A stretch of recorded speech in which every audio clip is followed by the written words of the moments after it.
What is going on, everybody? It is your boy, Master Sig Torso, Master Signified Bodies, the Big Sig, back at it with an updated video.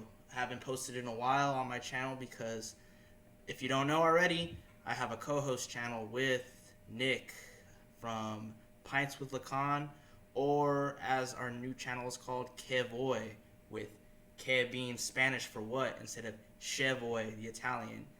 Myself being Mexican and being Italian, a play on language, but still having to do with Lacanian theory. So if you haven't already checked it out, please check it out. Also, in our new co-hosted channel, we were excited to have Brian Becker from Singularity as Sublimity, who is an amazing Lacanian theorist, psychologist, and phenomenologist.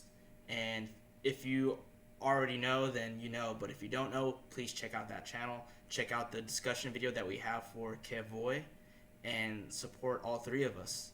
So the purpose of this video is to elaborate from the last video I made on narcissism. Now, I'm going to make this channel mainly about the concepts of what is going on in Seminar 1 rather than break it down line by line like I did in the past. With that being said, it's because in our Kevoy channel, we are literally breaking down each chapter line by line to help you understand it. Let this series of videos that I make be more concept oriented rather than breaking down line by line. If you want to read Seminar 1, if you want to read every other seminar or any other book in pertaining to philosophy that we're reading, and break it down line by line, please check out Kevoy. I want to make this more concept specific. But to carry on about two narcissisms, all right, and even narcissism in general. My last video, I talked about the function of the mirror stage, the function of the eye. You know, the baby looks at themselves in the mirror and gets lured by their reflection for the first time. What this reflection does is it creates a gestalt of a false sense of mastery. What this means is that for the first time, the baby identifies with their body. There's a function to the I, the function to this ego, which is called a primary narcissism in its development. This allows for psychosomatic functions, for motor skills, something that Maurice Merleau-Ponty would develop in his phenomenology of perception, as other works. Not to say that he is directly taking influence from Lacan in the mirror stage, although he was really good friends with him. And in his underrated work called Child Psychology and Pedagogy, he actually references the mirror stage in a section to Lacan. Whether or not he was criticizing it, I'm not sure. I have to go back and reread it, but I would recommend reading that book because I read it a few years ago and it really changed my perspective on not only psychoanalysis but experimental psychology, structural linguistics, and just the overall flexibility of Maurice Merleau-Ponty's theory. He's not just a phenomenologist. He was just like, you know, putting his name in all the fields. But anyway, we could locate the ego in the function of the I, the mirror stage, in the level of the imaginary. Before the mirror stage, the baby is what you could say in a relation with the real. These raw, kinetic libido drives, just pure libido. And there is just what maybe you could call partial objects. The baby's mouth drive with the breast of the mother's hands, maybe the baby crawling and feeling security from grabbing the mother's feet. And it doesn't even have to be an actual mother to break through this preconception of Lacan or psychoanalysis being heteronormative. The mother function, that which can bring libidinal satisfaction to the baby, a caregiver, an institution, some way of some sort, the child or the development of libido will find some primary narcissism or totality within that which gives satisfaction. At least that's my definition of understanding primary narcissism. So, the primary narcissism develops again from the mirror stage, but it's not like the mirror stage is just one thing. The baby then, to use Lacan's terms, then will develop a more totalized relationship with this fragmented image of the body, which is called a méconnaissance, which means a misrecognition, which he will state later does not mean ignorance, rather it is misrecognized. This illusion, which does have a function, like I said, with motor skills, with being able to move the body, this perception of mastery, which is inevitably false, but it positions itself as the master of its own universe to an extent. Now, in Freud's definition of narcissism, there's this description of this grandiose experience of, being the master of one's own universe, commanding and creating change, like a thaumaturgy, like a theurgy, a ritual incantation that you could create change through your mantras and prayers and summoning the gods. Like, he'll say like some poetic stuff like that, but what he's trying to say is, like, in the clinical sense, those who actually suffer from narcissistic disorder really believe that the world centers around them.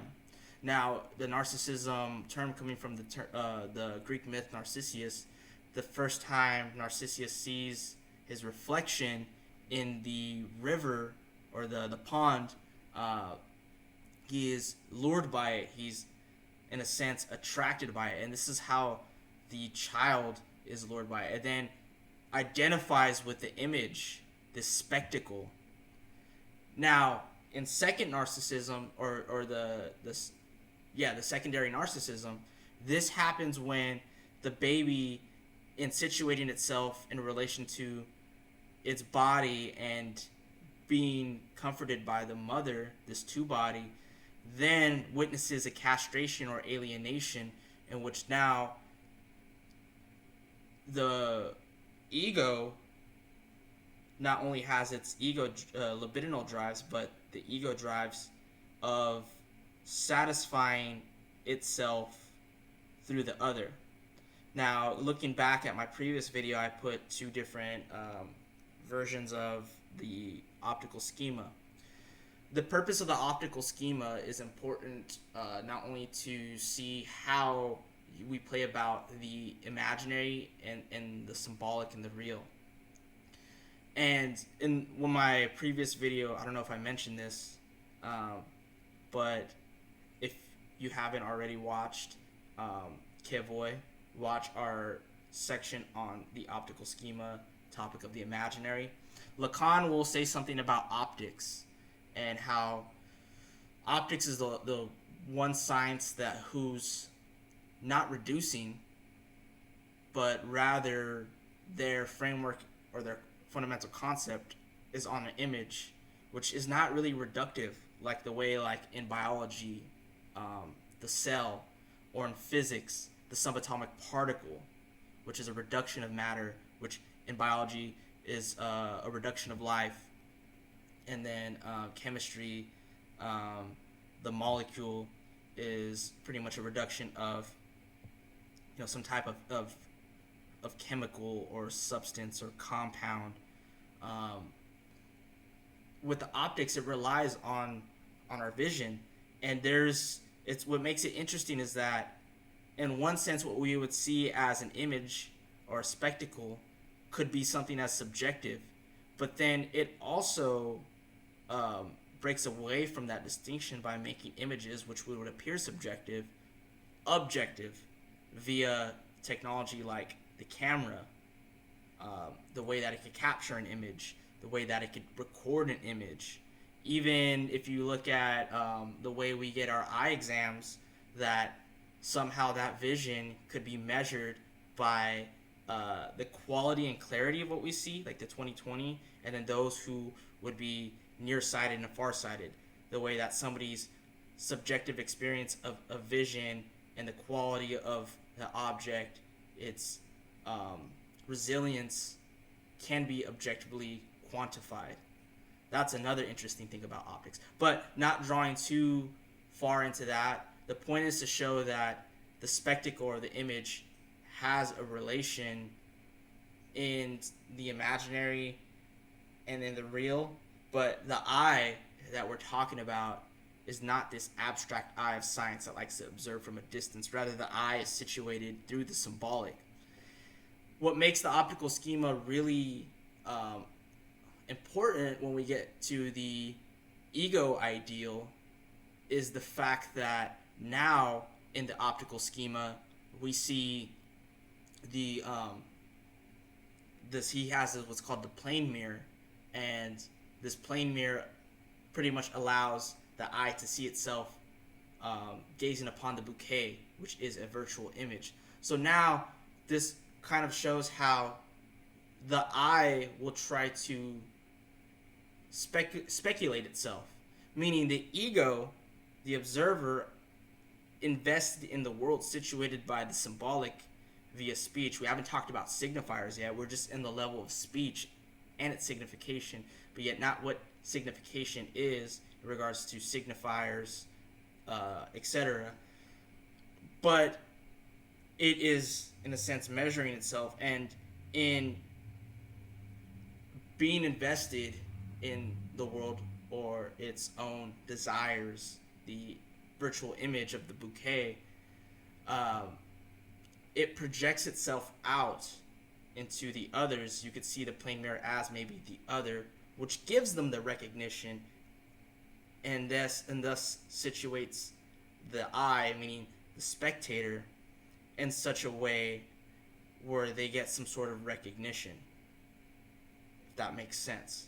Again, I'm just trying to break this down simply. Better elaboration, please, Kavoy, the best channel on YouTube with breaking down Lacan. So why am I bringing this up? Well, we have come this far into my series itself with Understanding Seminar 1. And this is to show how the ego functions in relation to another ego and pretty much itself and the superego. We have already said that the criticisms of psychoanalysis in his day and even up to now, with not only psychoanalysis but ego psychology, has to deal with the two-body method, or just purely object relations. It's caught in the imaginary, and really, if you're just in a pure imaginary relationship, it's just always this fight for mastery. But in this transference, because we're always transferring, although outside of the clinic we're not resisting, in the transference, it's just always this imaginary battle for mastery. But what structures this is speech and the symbolic, this third. You have to count for a third if you have two bodies. So this is just like a review, right? Nothing new if you've already checked out my other videos. But I just kind of want to elaborate on that. And in the transference, a countertransference could happen through not being aware of the patient's resistances and taking them as personal. Maybe the countertransference happens because the analyst is not aware of their own repressed signifiers formations that project onto the analysand, thus evoking the ego of the analyst and their own desires, the desire of the other, because desire is always a desire of the other, not of the other person or other thing themselves, but the fact that there's something beyond them, inside them, that makes them more than what they really are. In later Lacan, we'll talk about it in like Objet in Seminar 8 on Transference. We talk about the Agalma, but this is what is pretty much brought up into this transference love issue. And a love is a demand. It's love in the romantic sense, but in the way it plays out in the analytic session is that because the analyst is listening to them without responding, without venting about their own personal experiences and making it more grandiose, putting it on a pedestal compared to the analysand's problems, they are just there, a blank slate. And through that, the transference begins when the patient realizes that, oh snap, they're actually listening to me, they're not saying anything about my fantasies, where they are, how odd I feel like I am, um, and then they could be able to transfer. And I like to use the word projection. Lacan's not using this, but the content of the unconscious is then transferred onto the analyst in this transference process. But yet resistance doesn't really take place until the ego makes itself more concrete because of certain things, maybe of silence, maybe of beating around the bush about certain things, or maybe trying to provoke the analyst. So that I kind of want to make this distinction because I don't know if I've made this clear enough in my past videos about resistance and transference. Of course, the resistance makes itself manifested in the transference, but transference is not resistance itself. And we transfer. Lacan makes this clear that we transfer all the time, even outside the session. But resistance is really only a phenomenon that we could see having relevance in the session, and you don't really see it outside the session, at least for him. I can't really give a description why he would think that. I'm not sure if there's any validity to that, but we'll just take that at face value for now. If you have any comments or concerns on that, if any person with experience on that or in analysis wants to comment, please leave that below. But again, back to what we're talking about, transference love is like this demand for love, not necessarily like please love me analyst, although that could take place in the, I believe it's called the erotic transference, but this demand for recognition of that what's going to bring you wholeness. Go back to the ideal ego, which is this relationship of mastery, of feeling whole. And one thing I want to say is like an example I think is like now, right? It seems like compared to older generations, Boomer, Gen X, like millennials and Gen Zs love to watch more cartoons, whether it's American cartoons or anime. And it seems to bring this fantasy or nostalgia of what it was like to be a child, like this feeling of wholeness. I was much happier back then and carefree than I was or than I am now. I feel like, all I do is work, or I'm just always tired. I don't have the motivation. I'm slaving away in capitalism, whatever the case may be. But they have this notion that back then that they were much more whole. They were themselves. But really, that's not the case. It's just the part of fantasy trying to go back to this place of security. Because if you think back as a kid, you weren't really doing that. Maybe you were happy. Maybe you were playing a lot. But really, you were always, as you were developing, you were always projecting onto the adult for recognition and satisfaction, even looking at adults as something like, as subjects supposed to know. And then even as a kid, like as you got older, you're like, I hate school, everybody's dumb. As you become an adolescent, like I want to be an adult already. So you weren't actually this like, oh, I was much happier back then. It's just this constant retroactivity or reflection because the demands of the ego ideal, the super ego, telling you what to do, what not to do, telling you how you should enjoy, telling you should have this in your bank account, the law of capitalist discourse telling you that you should enjoy in this, you should have this credit score, you should enjoy these commodities, you should have this type of lifestyle in a broad consumer culture, or in the family, like the Oedipal relationship, saying that you should enjoy this way. But there's this reflection again in like the way we enjoy cartoons is like, oh, like I felt like I was much whole as a kid, and why didn't I appreciate this more now? There's, in a sense, like through this alienation, you reify something that makes you feel like, oh, I'm whole again, or this wanting and yearning to feel whole, as if this was really the case. But this seems to me like to be an objet, and this seems to me to be like something of trying to go back to this primary fantasy, this primary narcissism, which never really existed. It's just really manifesting itself in the fantasy because of this disdain for what you have to be in the eyes of the other, of being in the world of Das Man. And how like tying it back into the analytic session, it seems like the analyst has something to make you whole again, to fix your life, to make you feel like, oh, I'm supposed to be like this. But then really there are instances where you don't feel duped, that they have the answers, and then you feel like you could rebel. That's like part of the resistances. And Lacan will say like the resistance is where the I think he says like the patient makes himself look like an idiot in front of the analyst, and the analyst has this like superiority of intelligence over their like idiocracy or something like that. This is definitely not like how he says, but he says like the patient makes himself an idiot in the intelligence of the analyst, but then he tells like I think it's like Manoni. He's like what does he say? He says like don't get carried away now. Like pretty much be patient. Just because the patient is the analyst is resisting doesn't mean it's like, oh, now's my time to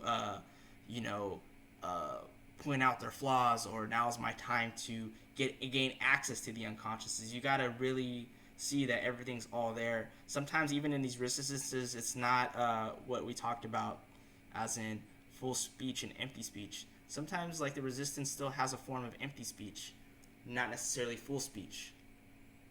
And the full speech comes through the slips of the tongues, the forgetting of names, other different parapraxis, like maybe when they're talking about how they were trying to sign a document, and they put the wrong date, and they keep doing that all day, or they put the wrong name, like they put like I don't know, their brother's name or their friend's name or something like that, and they keep doing that over and over again. It's like, why do I keep doing this? There's something there to misspelling a word, all these things. That's also part of the empty speech, and sometimes it doesn't mean it's necessarily the case if they make a slip of the tongue once. It's like, oh shit, here we go. No. If they constantly keep doing it, they constantly find themselves resisting or kind of like orbiting around a black hole in the structure of speech. That's where the breakdown or deformation occurs. So,